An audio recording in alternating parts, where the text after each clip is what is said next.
ನಮ್ಮ ರಾಜ್ಯ ಸರ್ಕಾರ ಈ ಒಂದು ವಿಷಯಗಳಲ್ಲಿ ನಾವು 3 ವರ್ಷದ ಮುಖ್ಯಮಂತ್ರಿಗಳಿಗೆ ಹೇಳ್ತಾರೆ, ಪಾಪ ಪಾರದರ್ಶಕತೆಯಿಂದ ತೀರ್ಮಾನ ತಗೋತಾರಂತೆ ನಮ್ಮ ಮುಖ್ಯಮಂತ್ರಿಗಳು.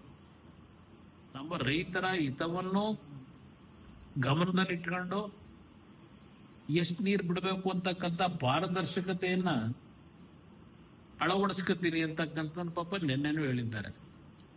ನಾನು ಆಗಸ್ಟ್ 2ನೇ ತಾರೀಕಿನ ಸಭೆಯಲ್ಲಿ ಸರ್ಕಾರಕ್ಕೆ ಒಂದು ಎಚ್ಚರಿಕೆ ಅವತ್ತೇ ಕೊಟ್ಟೆ. ನಾನು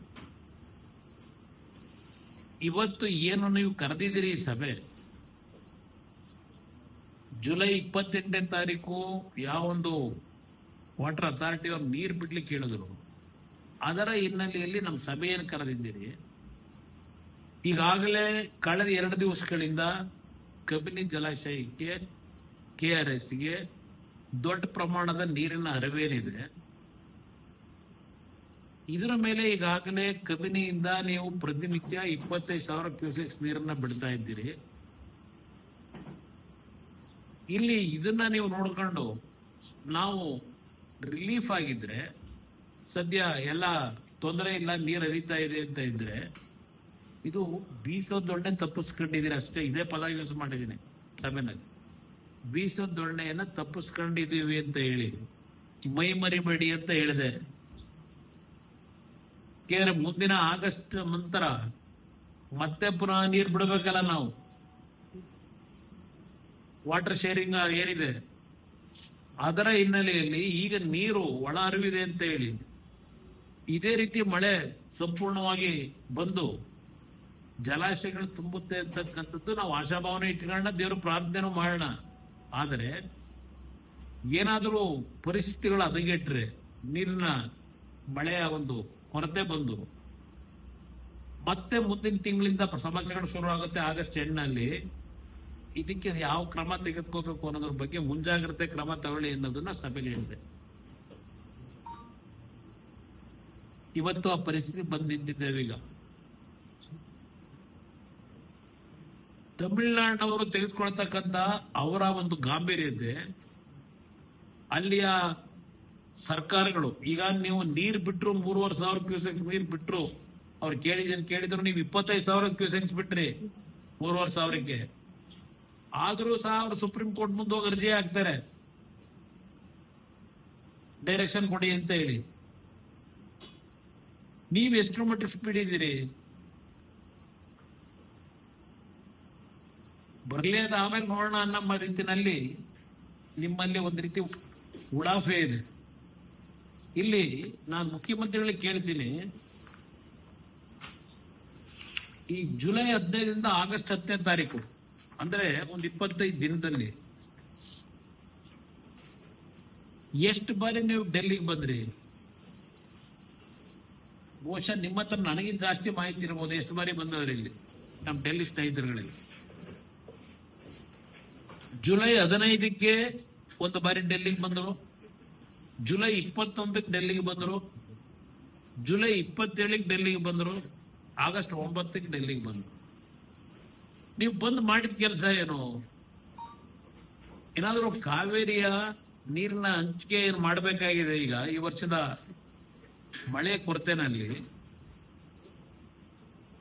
ಇದಕ್ಕೆ ಏನೇನು ಕ್ರಮ ತೆಗೆದುಕೋಬೇಕಾಗಿದೆ ಅಂತೇಳಿ ಏನಾದರೂ ಒಂದು ದಿನ ನಿಮ್ಮ ವಕೀಲರುಗಳ ಜೊತೆ ಚರ್ಚೆ ಮಾಡಿದಾರ? ಇಲ್ಲಿ ಬಂದು ನೀವು ಬಂದು ಅವ್ರ್ಯಾರು ಕೇರಳದ ಲೀಡರ್ ವೇಣುಗೋಪಾಲ್, ಕರ್ನಾಟಕಕ್ಕೂ ಆ ವೇಣುಗೋಪಾಲ್ಗೂ ಸಂಬಂಧ ಯಾಕೆ ಇಟ್ಕೊಂಡಿದ್ದೀರಿ ಗೊತ್ತಿಲ್ಲ ನನಗೆ. ಇಲ್ಲೆಲ್ಲೋ ಸುರ್ಜೇವಾಲ್, ಅದೆಂತ ಸುರ್ಜೇವಾಲ್, ರಣದೀಪ್ ಸಿಂಗ್ ಸುರ್ಜೇವಾಲ್, ನೀವು ಅವ್ರ ಮನೆ ಕಾಂಪೌಂಡ್ ಕಾಯಕಿಲ್ ಬರ್ತೀರಿ, ಇಲ್ಲಿ ಅವ್ರ ಮನೆ ಗೇಟ್ ತಟ್ಟಕ್ ಬರ್ತೀರಿ, ಇಲ್ಲಿ ಬಾಗಿಲು ತಟ್ಟಕ್ಕೆ. ಇನ್ನೊಂದ್ ಕಡೆ ನಮ್ಮ ರಾಜ್ಯದವರೇ ಮಲ್ಲಿಕಾರ್ಜುನ್ ಖರ್ಗೆ ಅವರು ರಾಷ್ಟ್ರೀಯ ಅಧ್ಯಕ್ಷರು ಅಲ್ಲ, ಅವೆರಡು ಕಡೆ ಬಾಗಿಲೇನಾದ್ರು ಬೇಗ ತೆಗಿಲಿಲ್ಲ ಅಂತ ಇಲ್ಲಿ ಬರ್ತೀರಿ ಮಲ್ಲಿಕಾರ್ಜುನ್ ಖರ್ಗೆ ಅವ್ರ ಮನೆ ಮುಂದೆ. ಅವರು ಕಾರ್ಯಕ್ಕೆ ನಿಮ್ಮನ್ನು ಕಳಿಸ್ತಾರೆ. ನೀವು, ನಾನು ಅದನ್ನೇ ಒಂದು ತಿಂಗಳಿಂದ ನೋಡಿದ್ದೇನೆ, ನಿಮಗೆ ರಾಜ್ಯದ ಜನತೆಯ ಹಿತಾಸಕ್ತಿಗಿಂತ ಹೆಚ್ಚಾಗಿ ನಿಮ್ಮ ಕುರ್ಚಿ ಉಳಿಸ್ಕೊಳ್ಳಿಕ್ಕೆ ನಿಮ್ಮ ಮಂತ್ರಿಮಂಡಲ ರಚನೆ, ಅಲ್ಲಿಂದ ಕ್ಯಾಬಿನೆಟ್ ನ ಪೋರ್ಟ್ಫೋಲಿಯೋಗಳು ಮಂತ್ರಿಗಳಿಗೆ ಈಗ ಬಂತು ಆಗ ಬಂತು, ಈಗ ಬಂತು ಆಗ ಬಂತು, ದಿನ 1-2 ದಿವಸ ನೋಡ್ತಾನೆ ಇದೀವಿ. ಇದಕ್ಕೆ ಇವ್ರ ಮನೆ ಬಾಗಿಲು ತಟ್ಟಕ್ ಬಂತೀರಿ. ಇಲ್ಲಿ ನಿಮ್ಮ ಪರಿಸ್ಥಿತಿ ಎಲ್ಲಿಟ್ಕೊಂಡಿದ್ದೀರಿ? ಇನ್ನ ಇದು ಒಂದು ಭಾಗ. ಅಲ್ಲಿ ಕರ್ನಾಟಕದಲ್ಲಿದ್ರೆ ಅಲ್ಲಿ ಯಾವುದೋ ಬಿಡದಿನಲ್ಲಿ ಇಂಟಿಗ್ರೇಟೆಡ್ ಟೌನ್ಶಿಪ್ ಇಂಟರ್ನ್ಯಾಷನಲ್ ಸ್ಟ್ಯಾಂಡರ್ಡ್ ಅದು. ದಿನ ಪೇಪರ್ ಅಡ್ವರ್ಟೈಸ್ಮೆಂಟ್, ಟಿವಿ ಅಡ್ವರ್ಟೈಸ್ಮೆಂಟ್, ಅದೇನೋ ಆ ಟಿವಿ ಯಾವಾಗ ಒಂದೊಂದು ಅರ್ಧ ಗಂಟೆಗೂ ಶೋ ನೋಡಿನ ಜನತೆಗೆ. ಅದೇಂತ ಉತ್ತಮವಾದಂತ ರಸ್ತೆ, ಕ್ರೀಡಾಂಗಣ, ಉದ್ಯಾನವನ, ಉದ್ಯೋಗ ಯುವಕರಿಗೆ ಯಾವಾಗ ಕೊಡ್ತೀರಪ್ಪ ಇವೆಲ್ಲ? ಇದಕ್ಕೆ ನಿಮಗೆ ಟೈಮ್ ಇದೆ. ಈ ಅಡ್ವರ್ಟೈಸ್ಮೆಂಟ್ ಕೊಟ್ಕೊಂಡು ದಿನ ಕೂತ್ಕೊಳ್ಳೋದಕ್ಕೆ ಟಿವಿ ಮುಂದೆ ಅದೆಷ್ಟು ಕೋಟಿ ಖರ್ಚು ಮಾಡ್ತಿರೋ. ಈಗ ಅದೆಂತದ್ದು, ಈಗ 1000 ಕೋಟಿ ಯಾರ ಅಪ್ಪನ ಮನೆದ್ರಿ ದುಡ್ಡು? 1000 ಕೋಟಿ 6000 ಗ್ರಾಮೀಣ ಪ್ರದೇಶದಲ್ಲಿ ಭಾರತ್ ಜೋಡೋ ಸಂಘವಂತೆ, 4000 ಅರ್ಬನ್ ಏರಿಯಾದಲ್ಲಿ ಭಾರತ್ ಜೋಡೋ ಸಂಘ. 10,000 ಸಂಘಕ್ಕೆ ಒಂದೊಂದು ಸಂಘಕ್ಕೆ 10 ಲಕ್ಷ ರೂಪಾಯಿ. ಏನಾದ್ರು ಅರ್ಥ ಇದೆಯಾ? ಈ ಕೆಲಸ ಮಾಡ್ಕೊಂಡು ಕೂತಿದ್ದೀರಿ. ಆದ್ಯತೆಗಳು ಕುರ್ಚಿ ಹಿಡಿಯೋದು ಹೇಗೆ ಅಂತಕ್ಕಂಥದ್ದೆಲ್ಲ ನಮ್ಮ ಆದ್ಯತೆಗಳು ಇಟ್ಕೊಂಡಿದ್ದೇವೆ. ತಮಿಳುನಾಡಿನವರು ಆಗೋದ್ರೆ ಮೇ 20 ಹೋಗ್ತಾರೆ ಕಾವೇರಿ ವಾಟರ್ ಮ್ಯಾನೇಜ್ಮೆಂಟ್ ಅಥಾರಿಟಿ ಮುಂದೆ. ಮೇ 20 ನಮಗೆ ಜೂನ್ ತಿಂಗಳಲ್ಲಿ ಏನು 9.91 TMC ನೀರು ಬೇಕಾಗಿದೆ, ಅದನ್ನ ಬಿಡಬೇಕು ಅಂತ ಹೇಳಿ ರಿಲೀಸ್ ಮಾಡಬೇಕು ಅಂತ ಅಹವಾಲು ಆಗ್ತದೆ ಅಲ್ಲೋಗಿ. ದೆನ್ ಆ ಒಂದು ತಮಿಳುನಾಡಿನ ಒತ್ತಾಯದ ಮೇಲೆ June 23 Kaveri water management authority ಅವರು ಕರ್ನಾಟಕಕ್ಕೆ ರಿಮೈಂಡ್ ಮಾಡ್ತಾರೆ. ಈ 9.19 TMC ಜೂನ್ ಮಂತ್ಗೆ ಮತ್ತು ಜುಲೈ ತಿಂಗಳಿನಲ್ಲಿ 31.24 TMC ಏನ್ ಬಿಡಬೇಕು ಅದರ ಬಗ್ಗೆ ಚರ್ಚೆಗೆ ತಗೋತಾರೆ. ಜುಲೈ 1